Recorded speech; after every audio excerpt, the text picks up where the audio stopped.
want to focus on as being the next X factor for Splyce, again, to take them to that next step other than just playoff contenders. There's an Akali band coming out as well. Of course, can be flexed between mid and top, but it leaves things like the Aatrox, the Urgot, the Lissandra, all still on the board here. And you would expect that it would be either Aatrox or Urgot, whichever one that your players tend to value more. I like the Aatrox more. I feel like there's a bit more flexibility and it's a bit more confident, or we have better players in the LEC on Aatrox, and then it's immediately the swap. Okay, you took Aatrox, I'm going to take Urgot, maybe a jungler here, which definitely would fit jungle. Yeah. There we go, he swapped to Dilution. I was like, Diana, I'm ready. You're getting trolled, you're getting trolled. Xerxes always hovers Diana first as a long time tradition for him in the LEC, or in the LCS, of course. Not really a tradition after only 1 week in the LEC. But as you say, Urgot, Lucian are the picks here for Splyce. Kikis looking towards maybe an AD carry, maybe a jungle mid duo here as well. He can secure his bot lane duo if he wants to try to get more information before he curates his jungle matchup. I like that because, again, if you look at Rogue, it's going to be Kikis who's going to jumpstart this team, so he wants to kind of send out the feelers. I like Kiku on Ezreal. It's one of the champions that he does have stronger performances on, and we wanted Wadid on a playmaker. Well, he gets that in Braum.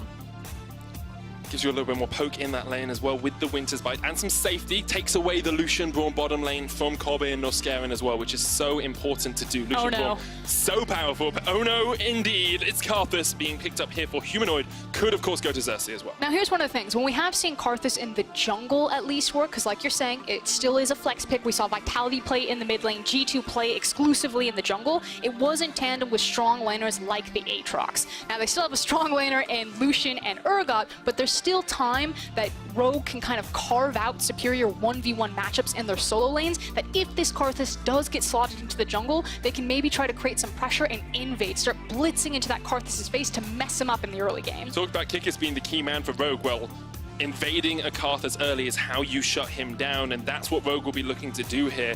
Bans Xin Zhao. Already Splyce say, okay, we're not going to give you that aggressive jungler. Things like the Kha'Zix are still there, the Lee Sin as well. All options, and now Rogue get rid of the LeBlanc in the mid lane, meaning they think that Karthus is going towards the jungle. And it also means that they think that the Aatrox was going towards the mid lane, because taking away Kennen, they're trying to take away any sort of challenge to Chachi up in that top lane. Urgot, one of the only ranged top laners, can really abuse a lot of matchups up there, and Kennen is one of the few champions that Odo showed that can really go toe-to-toe with Urgot still. Next up, final ban is going to be Thresh in that bottom lane, so taking Noskarin away from one of his power picks. Splyce probably going to look towards a safe support here, leave that mid lane or jungle pick for last. That's where I would go, because you just have a little bit more flexibility there. It would show, though, that Karthus is slotting into either the jungle or the mid lane position. So I actually like the fact that they're securing their support, because it still leaves options open that you don't know where the Urgot's going to slot, you don't know where the Karthus is going to slot, and Splyce still have that last trump card for their draft. Is there ever a possibility of Karthus top? That's because we talked about how much flexibility there is. Would you ever think, okay guys, we've been totally counterpicked on these last two picks, let's take Karthus into the top lane, let's pick a powerful jungler here as our final lock? I mean, I would never count it out, just because I feel like Cassiopeia can also slot up into the top lane, and they serve similar functions when they do lane, which is just to keep it perma-pushed, although that does expose them to ganks. So I don't like them in longer lanes as opposed to shorter lanes. You know, top lane physically longer than mid lane, it's that much farther to get back to safety. So final locks here for Rogue are going to be the Jace, could be top or mid, of course, and then the Sejuani. Not as aggressive an early jungler as perhaps we would have wanted out of Kikis, but his pool was very small when you get rid of the Xin Zhao. I mean, a lot of people will look at Sej and say, you know, it's all about the level 6, it's all about the scaling, but Sejuani can still do a lot of work in the early phase of the game, because she has so much burst potential on her kit early on. So just because I see Sej doesn't mean that it's going to be a slow scaling trip. It could also be a very aggressive Sejuani from Kikis. And that's definitely what we hope. Kikis was so well known on Vitality for being that catalyst, for being the ignition, the spark that would set games alight. Here we'd like to see him do it on the Sejuani into Xerxes Karthus jungle, because we have the Lissandra going across towards Humanoid as the final pick. And that does mean that Jace will slot into that mid lane, and Aatrox will take on the Urgot-Aatrox matchup that dominated the World Championship. I feel like it goes towards Aatrox. Urgot I feel is a bit easier to play, however, and really it is a skill check matchup. Keep our eyes on that top lane to see who is winning out the skill check, but usually you don't see too much action up there either. Maybe the Fear Beyond Death can do a little bit of work from the Urgot, but then you have the World Ender, and it's like, okay, you press your R, I press my R, we equalize it out, good times, all fun and games. We all walk away, but what's not going to be fun in games is the fact that Karthus got through. Again, we were asking ourselves the question, is it G2 the only team outside of Vitality that's going to play this? Is it going to infect the rest of the LEC? And it seems so today. And Splyce, a team that's known for kind of their slower pace game, longer game times, now they have such a strong late game insurance policy in that Karthus, because eventually he will just be unstoppable. He will just press R, and the fights will be over before they begin. Hey, you warned us about it earlier in Ready Check. You were saying this is one of the power picks of the LEC in week 1, and then Flexius came on. You know, I've never seen Vedius without his top on. I thought he'd be buffer. I thought he'd be bigger than that, but he came on and said power flex picks is very important as well, and we see it in this draft. You know, so many flexes coming through the entirety of the draft. Now that pick and bans are actually through, I want to give a quick update to our fans at home. After exploring issues related to remade champion selects last week, the cause of the bug had been determined, and we're in the process of getting that fixed. In the meantime, to protect competitive integrity and avoid any issues during picks and bans, our picks and bans that we just finished are now being completed on a stable test server, well, were completed on a stable test server, sorry. Right now, those picks and bans are being transferred onto a competitive server, and the game will play on as normal. This means that we have a small delay between picks and bans and gameplay right now, and will temporarily change. This temporary change helps us prevent excessive delays caused by remade champion selects, which is why I had to do that whole spiel and why we have a short delay as we remake pick and ban on a competitive server and then get on into the game. It was just a bit of a mouthful, but There was I practiced it a couple of times, and then it just, you know, when it comes, it's just word vomit. It's okay, I can't read, so I wouldn't have been able to do that. It's, yeah. Do you want us to teach you, or? No, it's okay. Okay. Reading Rainbow, I've got it queued up. Reading Rainbow. See, I know that song, but I don't know where I know that song from, because it was an American TV show, I assume. You guys didn't have Mr. Rogers? We didn't have Mr. Rogers or Reading Rainbow or anything in the UK. This explains everything that went wrong in your childhood. Hey, many things went wrong in my childhood, but I've ended up here, and what they placed it to be it is as we wait for Rogue to take on Splyce. Rogue, of course, went 0-2 in week 1. Now really need to prove to us that they are a team. They're not just a collection of 5 different players. I mean, frankly, the elephant in the room is that most people are signing Rogue off for dead last in the LEC. I'm not ready to write them off just yet. I feel like they got a bad rap in week number 1 that they had to run face first into Misfits. Didn't help, and that this will be the real test for Rogue to at least show us that there is some life left on this roster. Eyes are on Kikis to do that for them, and on Madid, of course, on the Braum in that bottom lane with Hiku, who struggled a little bit last week. I think the problem was I was looking through a lot of the statistics for Rogue, and you kind of have to get rid of all of their Misfits game, because it's just so unfair to them to be like, oh, he was 2,500 gold behind at the 15-minute mark. It's like, that's not a normal game of League of Legends. And then you only have one game to look at, and so against XL, the numbers were a little bit more kind, but the question is whether they can keep up the performance they had against XL, or whether we'll see another Misfits-esque thrashing here from Splyce. And I did see some good things coming out of Rogue. You know, when you kind of read between the lines of the O2, I like the fact that Wadid was making cross-map plays with his Tom Kench. Of course, he doesn't have that opportunity this time around, but was quite proactive and still stable with it. Kikis trying to be that aggressive jungler that we know him, but Sinkux, you know, Maxillor attempted 4 ganks on Sinkux and only killed him once. And yes, he still died in the lane phase, but it was against Lee Sin Lysandre. Like, eventually it was going to happen. And I do think that he did a good time, like, absorbing a lot of that pressure from Misfits.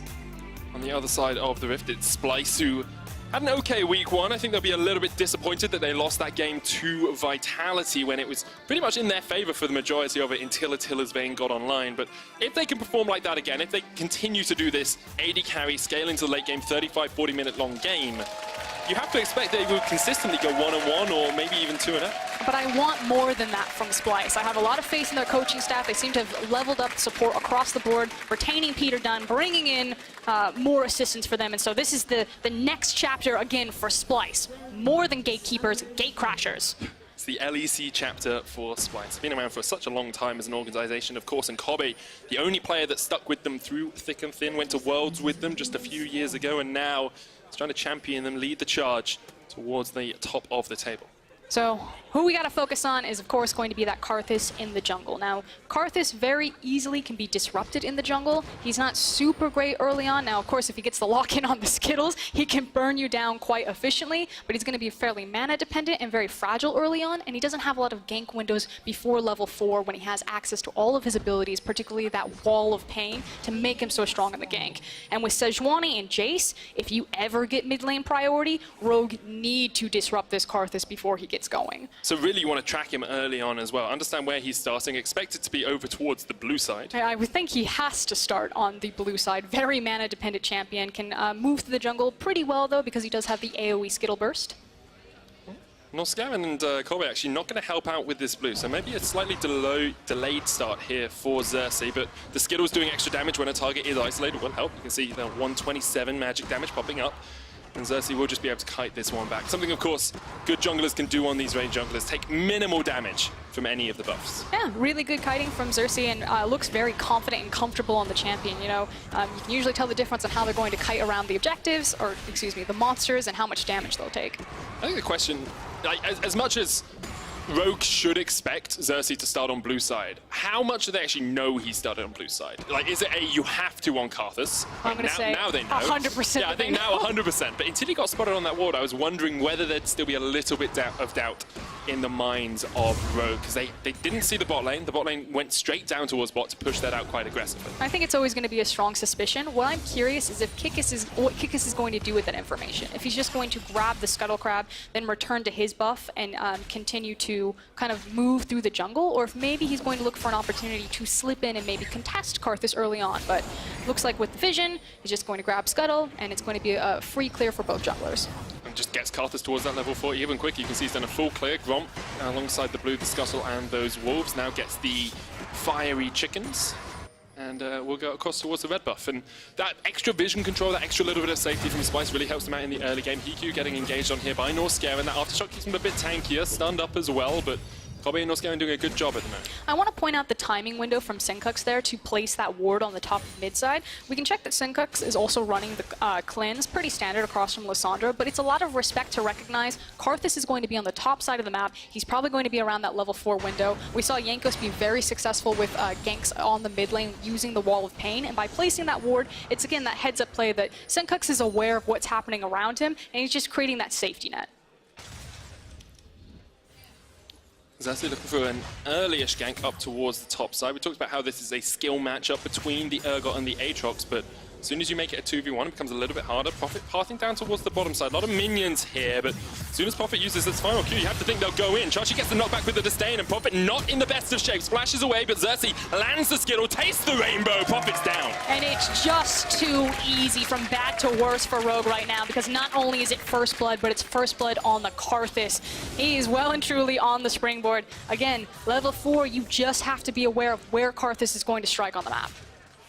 Prophet tried to be safe, got that ward down towards the bottom side, was like, okay, I'm good. But Xerxes snuck in, was able to get enough damage down to take down the top laner from Rogue. So credit to Xerxes, you know, creative pathing to come in through the back of the lane, make use of the wave that Chachi had set up, and maybe a counter gank here? Nope. Kikis under-leveled compared to Xerxes as well. We talked about how Kikis had to be the one to make plays in the early game for Rogue, had to try and shut down this Karthus as well. Immediately the run in from Xerxes just towards the middle lane, the Wall of Pain comes down as well. There, the Skittles, then Senkux, fancy feet. Oh, he's too good. He's too, look at that. Dodged all Skittles but one. Oh, that was actually so good from Senkux. Because they were trying to force the flash. That's all they wanted there. They're like, okay, we at least force the flash. If not, maybe we'll take the kill if he really wants to hold on to it. But the fancy footwork meant that Senkux got to retain both his summoner spells. And this is what I'm talking about. If you actually read between the lines, Senkux is doing a good job despite what the scoreline or the stats will show. He's trying. Yeah, a lot of people put the failure of Misfits last season squarely on the back of Senkux, but he shows us, you know, he is a good mid laner. He knows exactly what he's doing. Yes, he's not a Caps who will absolutely dominate the game for your team, but he will play effectively in that lane. Xerxes gets the Scuttle Crab, second one of the game for him. Kikis doesn't know he's there. Just going to face check straight into this Karthus. Just runs out. Oh! He's like Kikis like, no, I don't want any of that. Backs away. I think I'd do the same, right? If I was faced with the grim specter of death, I would definitely run away quite quickly. What I loved is the rotation from Norscaron as well. You know, just a little bit late. Can you imagine if Alistar got there a second earlier? So again, great cross-map communication from Splyce. Xerxes is flying through this jungle, so effective on the Karthus, and now also getting a free Infernal Drake. Actually might even hit level 6 before Kickers gets even a level 5. Chachi has his flash up in the top lane, has the ultimate as well. Prophet not got his ult yet, but Kickers looking for his first gank of the game. There's the Infernal Drake. They know Karthus on the bottom side now. Here goes Prophet with the World Ender running onto Chachi, who tries to get away. The disdain isn't enough, and Chachi will hold on to his flash. He knows he's done for. Prophet secures the kill. And finally on the board and in Prophet's hands. Nice job handing the kill off to the Aatrox. That's what you want for that matchup, especially because now that the TP has been burned from Urgot, and he has access to the unsealed spellbook, there he goes. He swaps the spell from Teleport to Ignite. It is so hard to deal with the all-in engage from Urgot once he has the Ignite. There's virtually no champion that can deal with him 1v1. So now I'm curious how Prophet is going to deal with this big power window that Chachi has because of the summoner spell change.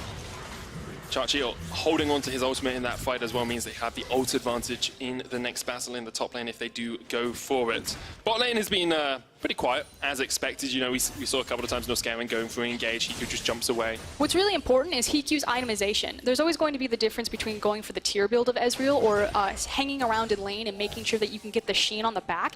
And because he's against Lucian, it's so important that Hiku was able to get the sheen because it meant what was obviously going to be a losing matchup between the ADCs. Hiku now has a foot in it. He can actually now trade pretty effectively with the Lucian as long as he's connecting his W and his Q. And W has such a wide hitbox as well. It's pretty easy to land that Essence Flux and does a huge amount of damage if you can find the connection. Speaking of itemization, Senkux went for the Hex Drinker first in the mid lane. No real surprises there when you're playing into a Karthus and a Lissandra. Getting a bit of extra magic resist for yourself makes a lot of sense. It could definitely be the difference maker if they decide to go for these 1v1s and the entire map is turned into a 2v1 now that Karthus is post level 6. Doesn't have to be there, can just proc the ultimate, so the Hex Drinker can really be the make or break for Senkux here. I think that's the big thing really, isn't it? The next ultimate from Xerxes, or the first ultimate of the game from Xerxes, is the deciding moment of the game you have to feel. If Xerxes gets a kill or a couple of kills or an assist from it, then you really think that Splyce can accelerate this Karthus towards a victory. But if he's unable to, Rogue should be able to take advantage of that and start pressuring a little bit more. Hold on, Norscaron might actually gank this lane. Two-shot barrage, Kobe. Oh, definitely not anymore. Wait, no, he's going. He knows it. He's in. He's like, still in. Back off, mate. That's my AD carry. What you doing, Bloods? Norscaron's gonna get stunned up as well. Xerxes on his way as well, but Norscaron looking for the stun to connect, gets it onto Udid. Xerxes running down, has the Wall of Pain. There's the teleport from Splyce. They're trying to make this fight into a 3v2. Xerxes puts down the Wall of Pain. Udid has this flash still. There's the culling. Udid should survive. The Ignite ticking away. Oh, Requiem. Goodbye, Udid. And it's just that easy. Xerxes says, nah, let him run. Let's see how far it gets. Oh, Kickers didn't connect, and the Glacial Path from Humanoid will get him away. Just that it's like a final dirge for Udid. He just stands there like, okay. Well, this was fun, guys. I'll see you when I get back from Fountain. Hold on, Xerxes now making his way towards mid. Humanoid has the ultimate cleanse still on Senkux, of course. You don't really want to flash straight into the Jace, though. Kickers coming in towards the top side. You can see Chachi with a good flash away, looking for the stun to connect, but can't quite find it. And Splyce dodging those ganks. Chachi absorbing so much pressure. I feel like that's the third time that he's been consistently ganked up there. So unable to use that big power of having the Ignite as well as the ultimate, simply because it's just a 2v1. So we take a rewind and look back at this bot lane.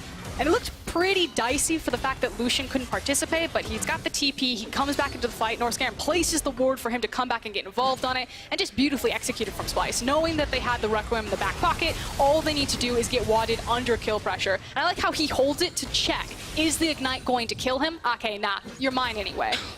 That's just so unfair. As a support would have pressed that as the fight was going down. He's like, I don't care if the Ignite kills him, I need my assist. Now. But that is part of why Karthus is so strong, because you don't actually even need to use the ultimate as a finisher. You use that as your opening gambit. You lay that on the table. You say, okay, fight us at 3/4 HP. Fight us at half HP if you want to, because we're going to win that fight. And that's the big difference between, you know, this stage of Karthus and late game stage of Karthus. Because I agree with you. I think late game, once Karthus has a couple of items, just open up a team fight. Press R. It definitely works out. Just checking how many Dark Harvest stacks Xerxes has at the moment. Only sitting on 3. I played Nexus Blitz. You should have more than that by this point in the game. But he does have about 1,000 gold advantage over his opponent in the form of Kikis, who wasn't the fire starter that we really wanted for Rogue this game. Rogue, of course, not out of it, but they are about 2,000 gold behind.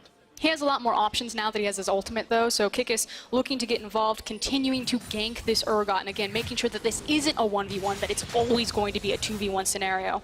The Prophet will clear out this minion, then you expect Kikis to push forward into the next bush. Is Chachi going to push too far forward? Infernal Change comes down. There we are. There's the Disdain. Kikis will be looking to go. Lands the Arctic Assault knockup. The stun from the Flail of the Northern Winds comes out as well. The connection on the stun underneath the tower. Prophet has enough damage. And that is strong stuff from Rogue in the top lane. And eventually it does pay off, as this seems to be the big breaking point for Rogue, throwing everything that they have at this top lane and making sure that Prophet was high enough health that the now available Requiem wouldn't be able to trade one for one top. I guess having the World Ender helps out quite a lot with that as well. Just like, okay, you ult, I ult. Run! Just balance it out. But as you say, I was trying to just get away underneath his He was tower. brave. He That's saw fine. that Alistair coming straight from him. He's like, not even gonna move, not even gonna flinch. The amount of times I've 1v1'd an AD carry as Alistair with Zeke's convergence, it's actually disgusting. He is very strong. Love that engage potential on Ali, especially when they stack against the wall, because you can just W them and not have to use your Q immediately, and you get a little bit more time on the displacement because you smack them into the wall and then hit the pulverize as opposed to automatically spamming WQ. As a tip to everyone at home, make sure you do that when they're against the wall, because if you do it and knock them away from your team, you're going to get some question mark pings on you. Had that happen enough times, you don't want that happening. Your team will flame you. It's not good. It's not good, Frost. You haven't experienced EU solo queue yet. I've actually been avoiding it. Yeah. There's some laughs from that. We can duo, though. I'll be your thank you. support, you'll be an AD carry. I play good supports, like Lux.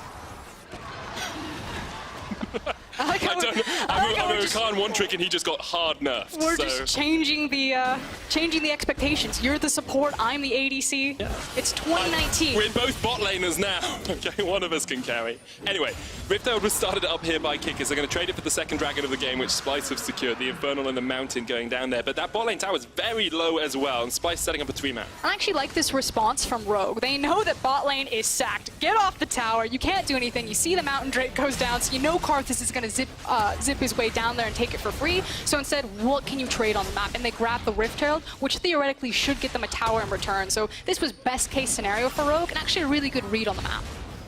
30 minutes in, about a 2,000 gold lead for Splyce. And I want to break that down a little bit because we talked about how, you know, if you get late game Karthus, Splyce should have this game in the bag. They should win it from here. But Rogue seem content with the pace of the game and the way the game's going at the moment. They're not really hard forcing anything. I don't necessarily know if content's the right word, but they're definitely recognizing where they can attack I think the map. they're praising the gods of Summoner's Rift that this isn't another Misfits game. That's true. They actually got to play this one. It wasn't a level 1 This is how you ward. play League of Legends? Here we go, round 3 for Prophet. Teleporting from Hiku as well. Kobe, just going to step back. They're suspicious. You can't blame them, really. Cannot blame them at all. Oh, don't do it, Go on, Kobe. Kobe, go for it. Don't be greedy. No! He greeds. Prophet comes in, but Kobe jumps away straight away. Use the flash to chase in. Knocked up, still alive somehow underneath the tower. Eventually will go down. Norscaran gets the stun off onto Prophet, but there's the world ender now. Splyce want to answer this fight. Catch out. Easy kill onto Prophet, and Chachi's got the teleport in. Say a prayer to your gods, because the Requiem comes down, and Xerxes obliterates the health part of Rogue. Goodbye, Rogue. Splyce win the fight in the top lane. And whose hand was caught in the cookie jar? Was it Kabe's or was it Rogue? They overextend under the tower, they get over eager, and the rest of Splyce send in the cavalry and clean it up. Senkux might not want to take this fight. Jumps onto Norscaran. Xerxes like, oh, hello, my good man. Didn't realize I'd meet you in the river. Good knockup from Norscaran, the W into the wall, and Xerxes just in the right position to feed Senkux some Skittles, but he's dodged 2, he's dodged 3, Senkux gets hit with 1, dodges the next one, Senkux, you're too good! Senkux, oh my god, Senkux! Holy hell! That was incredible! Oh my god! Woo! The craziest thing, though, is that Humanoid has flash and could have gone over the wall, but he looked at Xerxes, he's like, you got that? Xerxes has flash as well. Like, and Xerxes was just clicking his heart, and he's like, I got it! I got it! And this replay's brought to you by Alienware, because this was sick. Okay, again, this starts. Kabe, he greets for the minions, and they think, we've got him, boys. They flash forward. They just want to kill this Lucian, but it takes so long to do so, and they eat so much damage from the tower that the rest of Splyce shows up and says, you fell into the bear trap. the trap closes, and we're going to take the whole arm. Karthus rips a hold of them, and it looks so good for Splyce. And the only thing that they get on the back half is some fancy footwork from Zincux to make sure that one of their members makes it out alive. He's just too good. It's like watching, I don't know, some sort of cool dance, the KDA dance. It's just like you never know which direction it's going to go. It's like one, step to the right, step to the left. Where am I going to go, Xerxes? Where am I going to go? Look at Lysandra. She Where am I going to go? Flash. She walked up to the wall and she was just like, Xerxes, you've got this, right? He's like, yeah, this is fine. He does his cardio. Like, that guy works out. Norscaven's like, great, yes, it was a good team fight. I'm pretty sure that will be Senkux's reaction after he dodged out the fight as well. But still a winning fight in the top lane for Splyce. They're about 3,000 gold ahead at the 16-minute mark. Massive, massive Karthus. You got the Runic Echoes finished. You now have a needlessly large rod alongside that Oblivion Orb. He's in a very strong spot, unlike Humanoid. Surprise. It's Prophet Kickus again. Chachi actually should just be able to kill Senkux straight up here. Put the fear beyond death. There's a very dead Senkux. Teleport coming in from Prophet. Chachi down to half HP. Woodid's on his way as well. Looking for the connection with the Winter's Bite. The flash already used from Chachi. There we go. Hit with the wolf in the back, and Chachi eventually will just get stunned up here. No escape for him from the top lane, and Prophet will reap the rewards. But meanwhile, Kickus is actually getting walked down. Kickus needs some lessons from Senkux at the moment, because Senkux is the only one that can dodge this around. Kobe coming in. Xerxes will get the kill. Kobe gets the assist. Keep feeding that Karthus. Now 4-0-2 with the Dragon spawning an Infernal in 30 seconds. That should be free for Splyce. So again, while Prophet's feeling pretty high, pretty powerful, pretty good, it's just him. The rest of the team are still very well behind, and they can't contest big objectives in a true 5v5. Not before the Karthus was fed, and definitely not after the Karthus is fed. Rogue get their first tower of the game as well, just to try and get a little bit gold back in their back pockets. But as you say, if Xerxes anywhere near the fight and has popped his ultimate, Rogue are not winning that one. Actually, I'm going to say this. Okay. Even though the Karthus is afraid, and Rogue definitely don't want to take a true 5v5, because they have Jace and Ezreal, as long as they have vision control, they could try to be greedy with trying to fight some of these monster objectives like the Inferno Drake and like the Baron. I think it's a bit too late because Splyce because the Inferno Dragon's already dead. Well, Splyce have done a great job with their vision. I mean, look at the bottom side of the map. It's lit up like a Christmas tree. Just hold on. Yeah, he could just get chased out here. Good jump away from Norscaven. But as you say, yes, Splyce did a good job with their vision. Rogue could have contested if they'd really wanted. And Rogue, instead, what they did, we're too late to the Infernal. They've already got complete control of that area. Let's instead move all of our vision towards the Baron, which is spawning in 2 minutes. And it does appear that they're maybe setting up, I'm gonna use the word trap very loosely, because Kickus isn't there, so I think Wadid and Hiku are just going on a bird watching adventure. They're just kind of checking out what's happening in the jungle. Yep, they're in the river. Nice, nice, nice. Spotted a few. Do you spot a Xerxes? That's the big question for Rogue. If they don't, maybe they can win the fight, but even then, just sends down an ultimate and can totally change the tides of any battle that happens. He's currently sitting on about 230 AP, 6 Dark Harvest stacks as well. Only going to accelerate when he gets that needlessly large rod next, you'd have to expect. And what Splyce are trying to do is choke off Rogue from the top side of the map. You can see that Humanoid's up there getting the tower for free. So where Rogue had traded the Infernal Drake for vision on the top side of the map, it doesn't matter. Splyce are strong enough that they can bully them around. And again, the only winning point on this map seems to be Prophet for Rogue. How much can he do in a side lane? We talked about wanting to see Rogue step up as a team, as a 5-man. At the moment, it's been all about Kickers and Prophet working together in that top side. We've seen Senkux with some fancy feats, some fancy plays from him as well, but now is the time you want your 5 members to become greater than the sum of their parts if you're Rogue. But unfortunately, they don't have the parts in their items to really do something at this point in the game. Right now, Rogue kind of want to stall out as long as possible and start getting maybe another item, another 2 items in the back pocket of Jace and Ezreal, which they do have a lot of wave clear, so they should be able to stall this out until the Baron spawns. In that 20-second window, that's when the game can really start to accelerate again, because then Splyce have something that says, okay, Rogue, you can no longer just stay away from us, you must deal with us. Splyce is trying to draw Rogue into a bad fight, into a bad position on the map. Soon we'll see, as there's a second needlessly large rod for Xerxes, soon we'll see that Rabadon's death cap on the Karthus. And I know we've talked a lot about this pick, but it is the defining pick of the Splyce lineup. Like, as soon as Xerxes got ahead, you're really on the back foot, you're backpedaling as Rogue to try and find a way into the game. with the Baron on the board, you have to expect that's where we're going to go next. Yep, and you've also got now 2 items completed across the board. Splyce just had a huge buy go in. They had the Gargoyle Stone Plate as well as the Black Cleaver for Murgot. They've got the Zanya's the Proto Belt for Lissandra, and the Black Cleaver and the Bork now completed for Lucian. So Splyce was saying, just on time. Baron's popped up. We've got all of our items topped off. Let's reset the map in terms of our minion waves, get everything neutralized, and then we're going to start moving into this Baron, moving into this Dragon, and taking whatever we want. A couple of interesting itemization choices I want to highlight just for the supports. Norscarin, instead of going Zeke's, has decided he's going towards the Locket of the Iron Salami for a little bit of extra shielding against the poke. No, Norscarin, though. You can't, you can shield against your own I was thinking, like, get the Locket in there, Karthus is in the game, get the Hex Drinkers. It makes a lot of sense, and actually that looks to be what Wadid is going. He's going for the Redemption first completed item on the Braum, so gives them a little bit of extra regeneration against that Karthus ultimate. There's a lot of fishing here is what I'm going to call it. Yeah. Both teams recognizing that the big objective on the map has changed. It's mid-tower and Baron, and if anyone oversteps a little bit and loses a fight, it'll surely be the big purple worm. When you're fishing, though, really you want just those long-range skill shots to try and connect. You've got so much more poke on the side of Rogue in the form of the Mystic Shot. You've got the Shot Blast combination. Oh, Glacial Fissure doesn't quite hit Humanoid, and here comes the re-engage from Norscarin. He's fishing for a fight. Prophet on the front line, double knock-up. Kobe gets the culling in from the side. Prophet goes down. Wadid gets out as well. No Requiem used as of yet.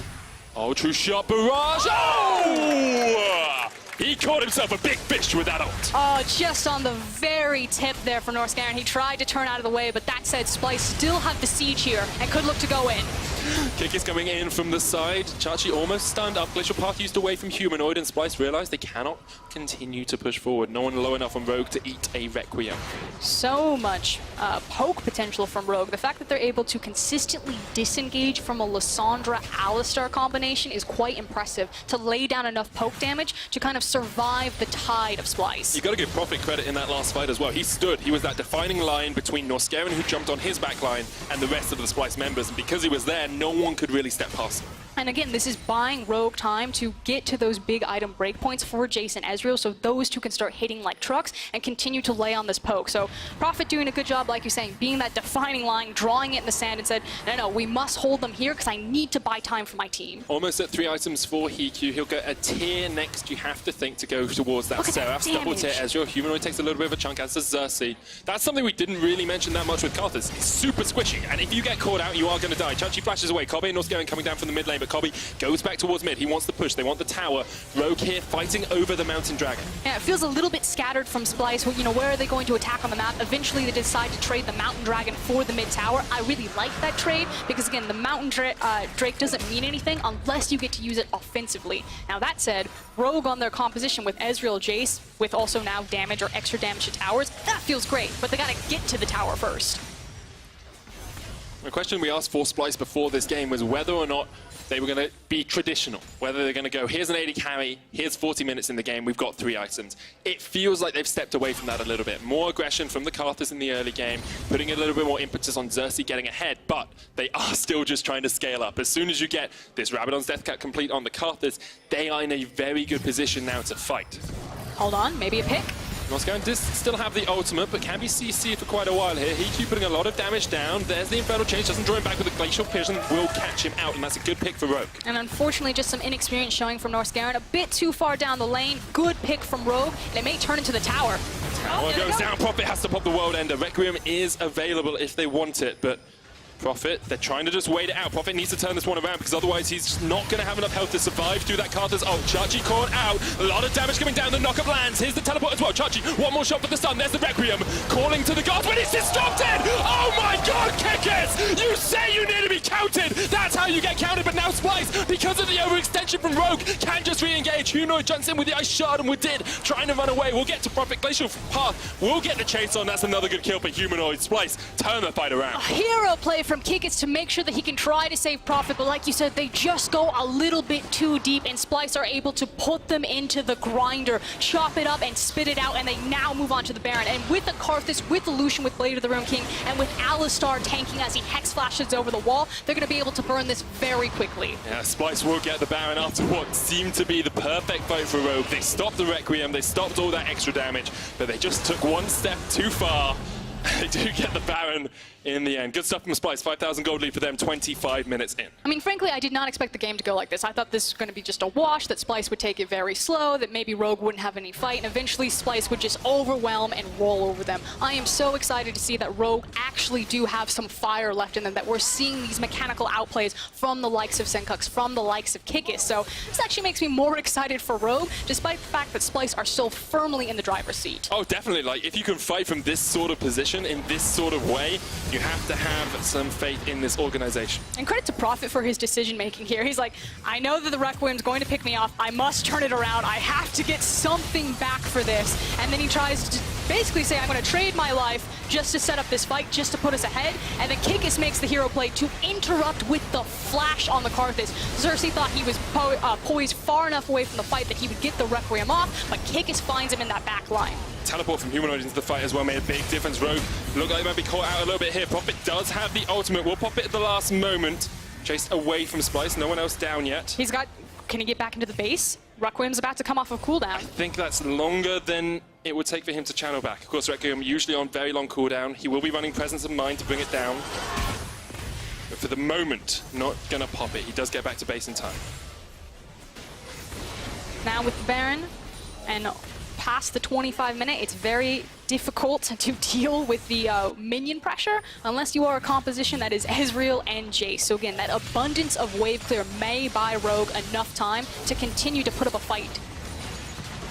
Quite possibly. Splyce still just pushing in this mid lane at the moment. You're looking at the waves in the side lane as well. Humanoid, a level advantage over Prophet right now. Can just use those double cannon minions pushing the tower. Xerxes got caught. He's done.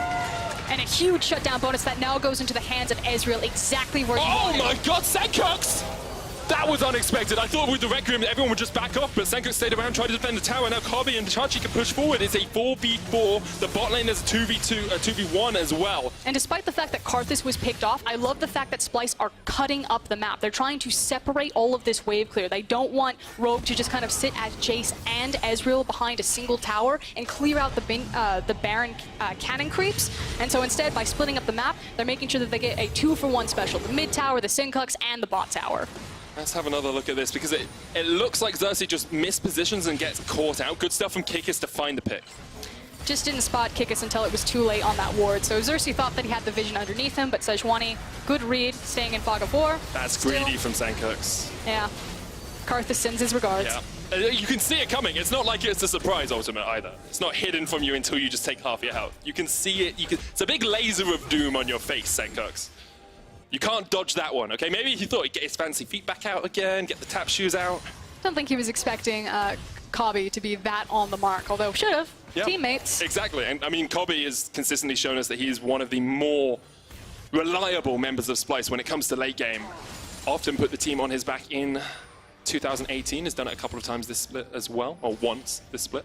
Nice thing, though, is that with the shutdown bonus, again, in Hikyu's pocket on the Ezreal, he now has the double tier build up, so you can see that he's got the Archangels as well as the Muramana and the Iceborne Gauntlet. So good AoE spread from the Iceborne Gauntlet on his Qs that he can chip away at these minion waves, and with the double tier, it means that his damage will continue to hyper scale into late game, and he can be a very serious hyper carry threat if this game continues to drag on, which it's a Splyce game, so... I expect it to. I mean, we're still about 10 minutes away from the average Splyce game finish time at the moment, so we've got a little bit more time before we get there. Interesting, we do talk about the extra gold going over to Hikyu. He's still about 1,500 gold behind Kobe in terms of total gold. It's about a 2,500 gold difference between those mid laners as well, and 2,000 in the jungle. And it's kind of about this idea of being on the clock versus ahead of the clock. So while, you know, getting those shutdown bonuses are good, it feels that Rogue are on clock, that they're kind of right on time if the game was dead even, whereas Splyce got a huge springboard and they're actually just ahead of the clock. That makes sense. So basically, this is the position we'd expect Rogue to be in an even game, and Splyce have got so much extra gold that they're ahead of where they should be. Exactly, but I'll say that for Hikyu. I think Senkux is a bit far behind. That makes sense. That makes sense. And surprisingly so after how well he played in the early game, but was shut down 1, 3, and 2 at the moment, about 20 CS down or so. It never feels good to first itemize into defensive items, especially on a champion like Jace, who wants to peak very early. And so I think that's also a big factor. Although when his shock blasts do connect with a squishy target like Xerxes, he's still doing a considerable amount of damage. They still have a huge amount of poke on that team if they can get it to connect. They just need to draw Splyce into a position where they're grouped up once again. That's what we want to see. You know, another Baron power play, another Baron play perhaps in a minute or so. Humanoid waiting over the corner here, no vision yet. There's the glacial path, but Humanoid's not going to follow it up, and you can see the poke onto North Scare, and Rogue will be pretty happy with the state of affairs. Their base isn't broken. They're only about 6,000 gold behind, which I know sounds like a huge amount, but actually isn't because of the way they're itemizing and because of the way they're scaling up. I also think because of the compositions. Again, there's not a traditional... I mean, they have Urgot and Alistar, but you're still looking at really squishy targets like the Lissandra, like the Karthus, and like the Lucian. So it feels like the Ezreal and the Jace are still doing a lot of damage. Hiku just delaying the back of Kobe there. Not really going to do too much, but maybe allow Rogue to keep this vision control around the Baron, which is what they have for the moment. Chachi stepping forward, there's the teleport. Kickers goes in, Glacial Prison lands, but they're not going to go too much further. Rogue wants to disengage this. Chachi on the way forward with Righteous Glory, slow down. Hiku stepping to that front line. And it looks like Splyce will just accept. They force Rogue back, they'll get some vision control once again. Humanoid jumps in, catches onto a Did, the engage, there they go, North Scaven jumps in from the side, now Senko's trying to get on that backline, but he's out of position. This is a great fight for Splyce. The Requiem comes out, Senko's already dead, Hiku down to about 300 HP, he's caught out by Humanoid, and a superb fight from Splyce in the mid lane. Prophet has to run for the wings, Kickers will do the same. Prophet might actually even be caught before he can get away. The World Ender comes out, but he's going to be resurrected straight into his own death. Glacial Path to follow him over, Humanoid with the chase. Prophet does have enough damage to take him out. Kick is just distracting Xerxes on the backline. Eventually, you'll feel Splyce can just push this one down mid. I mean, frankly, unless Prophet takes them for a ride here, I feel like Chachi and North Karen, they're just trying to make sure that he doesn't get his back. But with the creep wave thinned out, I think Prophet might have bought them enough time. That's actually really good stuff from Prophet. Delay them enough. Kickers did the same, jumping onto the back line. Unfortunately, I feel like he finally led them to the objective that they wanted. Here is your objective. Let me just lead you to it. It's more tasty than I am. You want it more than you want me, so get distracted by it, and that will be the Baron going over to Splyce. And now that's a double Infernal, Ocean, Mountain, second Baron for Splyce? So well and truly on their way to snowball and close out this game. I thought they were going to disengage here. You can see we did steps forward and Splyce just say, okay, we'll take you. It's just really hard to disengage from all of the engage tools and options that Splyce have. Only in really two champions, the Alistar and Lissandra, and those are the two that are leading the charge there. And then it's just cleanup crew from Kabi and Xerxes. Prophet does delay for long enough here. You can see Kickers as well on that backline, fighting off against Xerxes for quite a while, but he holds the wave. Xerxes has to flash across. Good stuff from Prophet, you know, gets that final auto attack down. Able to get the kill, stops Humanoid, and maybe stops Splyce from being able to have that full-on push. And that feels like a really good takeaway from this game, you know, win or lose for Rogue here, is that Kikis and Prophet have a really solid performance. They were constantly together, ganking all the time, able to stall out fights like this, and Prophet's done wonders on this Aatrox. So with a 10,000 gold lead, you have to feel it's all but done for Splyce. It should be an easy enough close for them. You've got Morello, Nomicon, Void Staff complete on Xerxes, Void Staff on Humanoid as well. And we saw in that fight, unless Rogue gets some good poke off before the fight starts, Splyce can just keep pushing forward and keep pushing forward and keep pushing forward, especially since you've got Kobe sitting 3-1-6, 80 farm up, with 1,000 gold bounty. It's also that with a 10k gold advantage, their ability to just dive structures at this point in the game with Lissandra, Alistar, and Urgot, you know, there's no safe point for Rogue anymore. Eventually, Splyce will just go. And Noskaran jumps in onto Hiku, who uses the Arcane Shift to get away. This tower down to about half HP. Humanoid into the backline. Kobe there as well, but Kickers. There's the Requiem. One down, but who's going to fall to the Requiem? Already one down with a Fear Beyond Death. That's a good kill. Prophet in the middle of all of Splyce here. Senko's trying to get some poke down from the side as well. That inhibitor has to be the next target. Alongside Prophet, Splyce will take it down. They have a big, big minion wave. Will they go for the win? Still 3 members of Rogue left alive. And the primary wave clear options in Hiku and Senkax. Can they hold on? You see the distraction trying to happen here from Kickers. Senko's and Hiku just running away. Kickers already down. The first Nexus tower will fall as well, and Splyce will finally close out this game a little quicker than they're used to. 34 minutes in, but the Karthus came online, and Xerxes and Splyce take their second win of the LEC. And we thought it was going to be Humanoid that might be the X factor, but for me, it was Xerxes and this Karthus pick. He did wonderfully through the jungle. very fast tempo, picked up the first blood, and then just cleaned it up in the team fights. Great stuff all around from Splyce. And yeah, we talked about how we wanted to see something a little bit different from them. This isn't a total aberration. It's not a total divergence from the norm, but it's a little bit. It's a little bit of a change, and sometimes you can only change in little bits, because if you try to change your whole game plan and say we're only going to play early, it's too different for you. So I like this from Splyce. A little bit of a change each week, and by, you know, week 9, week 10, maybe there'll be a full early game team. And at the end of the day, all that you can ask is that they beat the opponents in front of them. And You just got to win. Like a very controlled game from Splyce, so well done. Good stuff all around from Splyce. On the other hand, side of the coin, Rogue, not as bad as week 1. that sounds really bad. I think if I'm looking at this as a Rogue fan or as a Rogue player, I'm buoyed by this. I'm a little bit happy because you didn't just collapse and you played the portions of the game that you wanted to the way you wanted to play them. And it kind of goes back into that idea that when you look at the individual pieces of Rogue, guys like Wadid, guys like Syncux, guys like Kikis, and now guys like Prophet, you know, you have these individual high moments from everyone. It's just, what do all those pieces look like together when Rogue is firing on cylinders, when Rogue is actually doing well? And that's the question that we're waiting for before we start putting all of our trust behind Rogue. Totally agree with you there, Fosk. I also want to give a little bit of credit to HeQ. Week 1, he really struggled. He was down in lane, he got totally dominated by the Misfits bot lane. This week, he struggled a little bit, but he was much more consistent when it came to team fights. He was hitting those arcane shifts, hitting those true shot barrages and those mystic shots, and it was just a lot stronger from him all round. Yeah, I love the adaptation to hold the lane phase until he could back on the Sheen buy as opposed to the Tear of the Goddess, and make sure that he had some battle stats to try to keep up and stick with that Lucian dominant bot lane. So I agree with you. Credit to HeQ. You know, he didn't have a terrible game. It's just, it's hard to shine on Rogue when they just get shut out like this. Definitely is. Let's have another look at that final fight. It was strong stuff from Splyce, and you felt at this sort of point that the game was really done and dusted for them, but you do still have to close it out. The only thing that I think that I want a little bit more from Splyce is just a bit more aggression from Humanoid. He felt really confident on the Aatrox, and I didn't get that same confidence from Lissandra. Not sure what's happening in comms, so it could just be that he's just listening and reading off of his team, and when you're that far ahead, you don't need to push the envelope. But for how important his responsibility was to that comp, I just feel like there was a bit or some of the engagements were a bit missed, and he was the main trigger on that Lissandra to force to speed up this game a bit more. Especially since you're looking at only one QSS on the side of Rogue. You only have the QSS on Prophet. Syncux has a cleanse, but if you can burn those early in a fight, you just give yourself so much more impetus to step forward and to continue to push the pressure down onto the enemy team.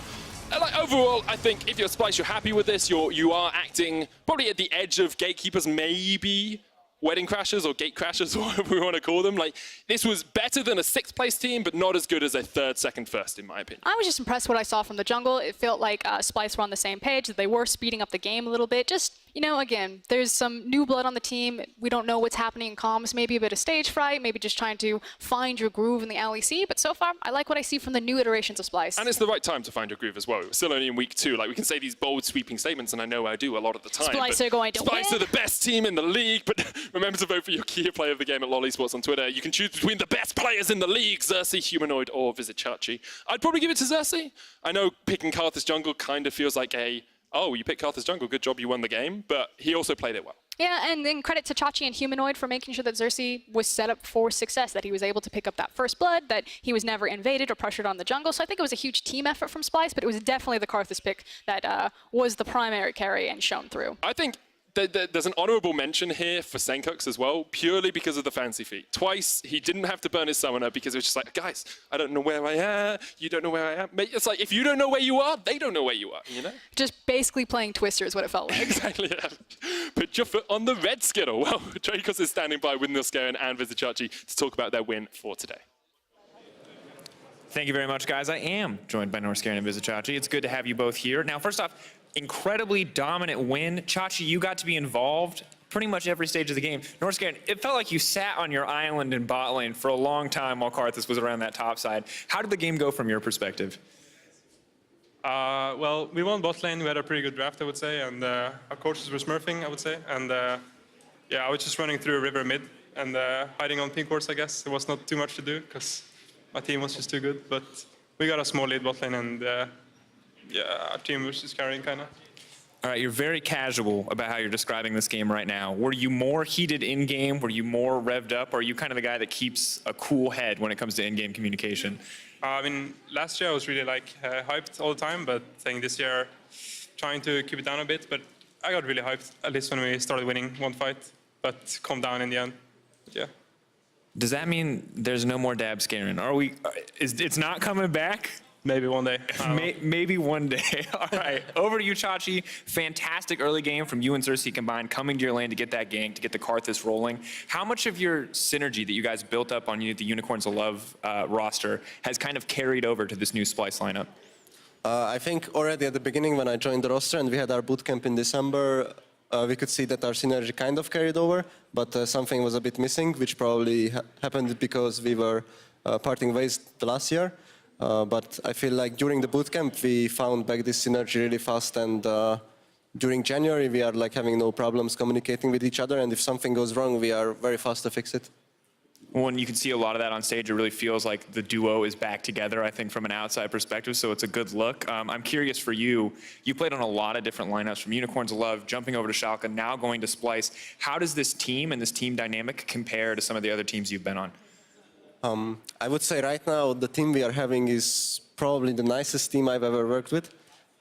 Everyone is just so nice and open to each other, and I think this is extremely good for improving in the long term. We are always open to discuss anything, and whatever the coaches say, everyone just takes it in. And we have like open-minded discussions rather than people tunneling on their own visions and saying that this is not how it is supposed to be, even though like it's really obvious that it is how it is supposed to be. And I think it's pretty good so far.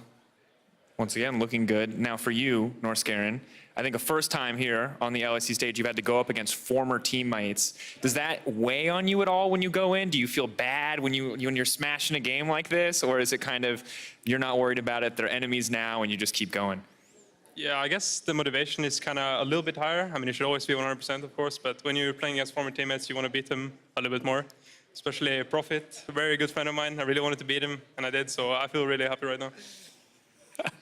I'm glad you pulled it out. He had a few highlight plays himself, so hopefully you won't feel too bad about that game. Now, the last thing that I want to talk to you guys about is that general kind of opinions surrounding Splyce. It feels like a lot of people are like, this team plays slow, no matter who is on this lineup. Always the games are going long. Some people like, yay, late game team, they know what they're doing. Other people like, oh God, Splyce, please end the game. From your guys' perspective, as two new players, does it feel like you guys are a slow team, or does this feel like kind of unjustified? I would say maybe people have this conception because right now, for example, if you take this rogue game, we had quite a few mistakes in the early mid-game phase, which should not have happened, and that's what slows down the games and goes into late game.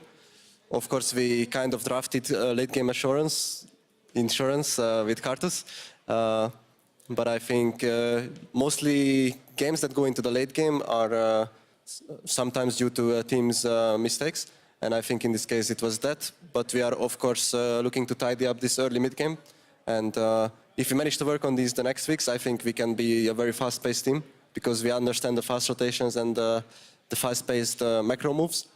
So I think we just need to work on that and understand where we can get caught or where the enemy can disrupt our plays, because that's where we are a bit lacking right now. In these late game scenarios, Norskeren, always feel pretty tense, except when you have obviously a massive gold lead. From you, do you feel comfortable if it goes to the late game, kind of making some of those risky calls, especially when you're playing a champ like Alistair and you know one engage can kind of decide a game? Yeah, it feels really good, like having the impact. You can play a champion, can make an engage really well, or you can play like Janna and just wait for your team to carry. But I think in late game, it obviously gets more intense. But if you're really confident, think like if you make a confident play or a confident call, I mean, it